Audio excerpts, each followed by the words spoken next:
नमस्कार दोस्तों। आज हम मौजूद हैं चंद्रखुरी में। छत्तीसगढ़ की राजधानी रायपुर से लगभग 27 किलोमीटर की दूरी पर एक गांव है जिसे चंद्रखुरी कहा जाता है। इसे भगवान राम की माता कौशल्या जी का जन्म स्थान माना जाता है। इस मंदिर का हाल ही में जीर्णोद्धार किया गया है और इसके प्रवेश द्वार पर भगवान श्री राम की 51 फुट ऊंची प्रतिमा स्थापित की गई है, जो काफ़ी दूर से ही आपको दिख जाएगी।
गांव के जलसेन तालाब के बीचों बीच माता कौशल्या का मंदिर बना हुआ है, जिसमें भगवान श्री राम की माता की गोद में बैठे हुए एक मूर्ति है।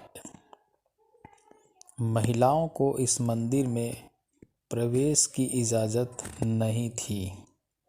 इसके पीछे मान्यता थी कि यहाँ भगवान राम एक बच्चे की तरह माँ की गोद में है।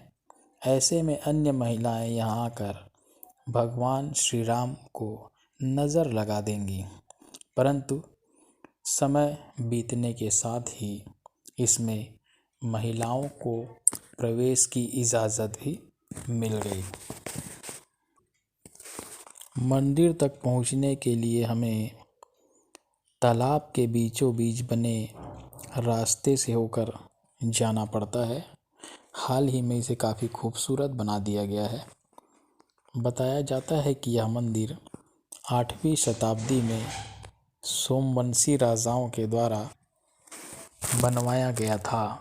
लोक कथाओं के अनुसार यहाँ राजा को माता कौशल्या ने सपने में दर्शन देकर कहा कि वो इस स्थान पर हैं। राजा ने अपने लोगों से उस जगह पर खुदाई कराई। इस खुदाई में मिली मूर्ति को भव्य मंदिर बनवाकर उसे स्थापित कराया गया। 1973 में इस मंदिर का पहली बार जीर्णोद्धार कराया गया था। इस गांव को औषधि ग्राम या वैद्य चंद्रखुरी भी कहा जाता है। इसके पीछे मान्यता है कि यहाँ सुषेण वैद्य का आश्रम था। गांव में सुषेण वैद्य का मंदिर बना है, जिसमें एक बड़ा पत्थर भी रखा है।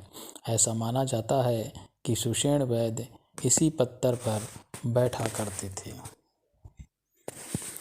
इस मंदिर परिसर में भगवान शंकर की विशाल प्रतिमा और सामने नंदी महाराज विराजमान हैं, जबकि वहीं पर लगे स्थल पर राजा दशरथ अपनी पत्नियों, पुत्रों और ऋषि मुनियों के साथ सभा में विराजमान हैं।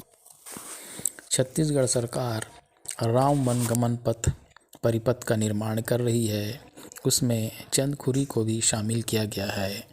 इसी परिपथ के जीर्णोद्धार और पुनर्निर्माण के चलते चंद्रखुरी का काफ़ी भव्य रूप में विकास किया गया है। मंदिर परिसर को देखते ही आप आकर्षित हो जाएंगे। तालाब के चारों ओर पाथवे बनाया गया है जिसमें आप आसानी से भ्रमण कर सकते हैं। हर रविवार को यहाँ मेला लगता है।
जलसेन तालाब में भगवान विष्णु और समुद्र मंथन का अद्भुत दृश्य आपको देखने को मिलेगा।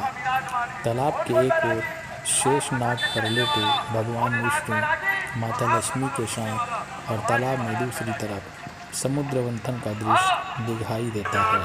समुद्र मंथन में देवता दानव शेषनाग पर्वत और भगवान शिव को दिखाया गया है। इसमें भगवान शिव को वृष ग्रहण करते हुए दिखाया गया है।